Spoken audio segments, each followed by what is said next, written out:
Welcome. Let's graph a sinusoidal function.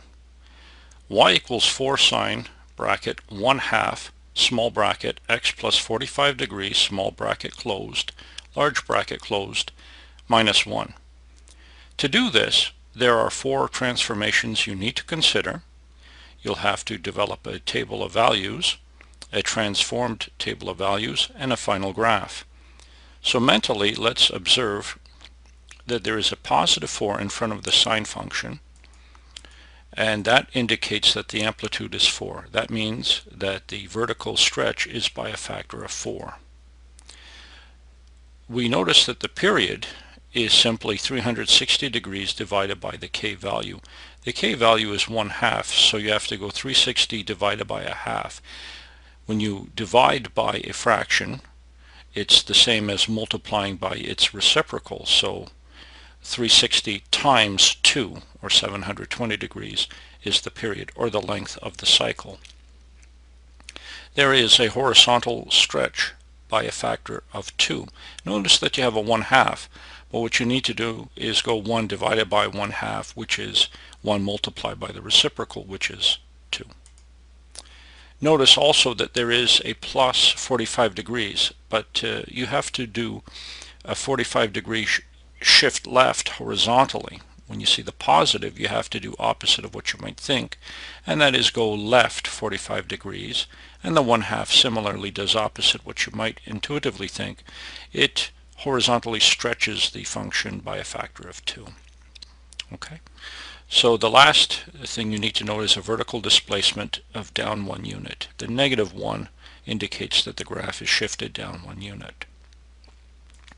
And now let's look at the original table of values. Since this is a sine function, the original sine function would have 5 key critical points as follows. You have 0, 0, 90, 1, 180, 0, 270, -1, and 360, 0. However, since we've had 4 transformations, it helps if you perform the 2 transformations on the x first, and then the 2 transformations on the y, and that will help you understand where these 5 key critical points got transformed. So let's look at 0, 0.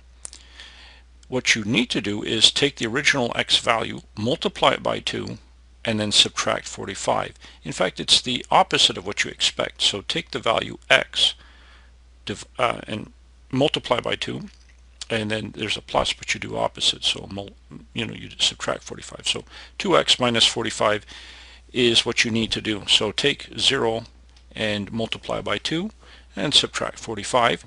Take the 0, multiply by 4 and subtract 1. And what you do is you get -45, -1. For the second point, follow the same routine. Take 90 times 2, 180, minus 45 is 135. For the y value, 1 times 4, subtract 1 is 3. And do the same thing for the next 3 points. So the third point for the x value is 180, multiply by 2, 360, subtract 45 is 315. 0, multiply by 4, subtract 1 is -1.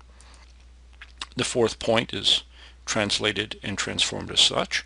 270 times 2, subtract 45 is 495. -1 times 4 minus 1 is -5.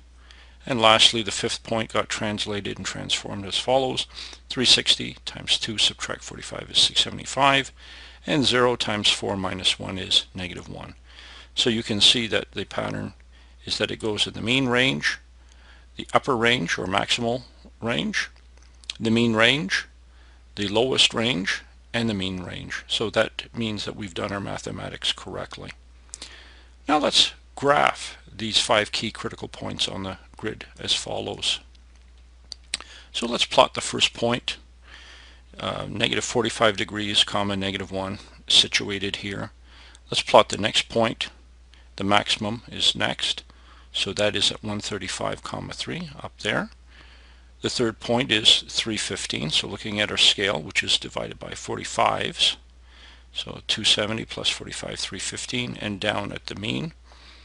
The fourth point is going to be plotted down at the bottom. That's our lowest number, and that is 495 degrees, -5 down here. And the last point is 675 comma negative 1, right up there. So now what we can do is draw a smooth curve through these 5 key critical points. So let's do that as follows. And that in a nutshell is how you should graph y equals 4 sine bracket 1/2 bracket x plus 45 degrees close bracket minus 1. Try the other examples. Good luck.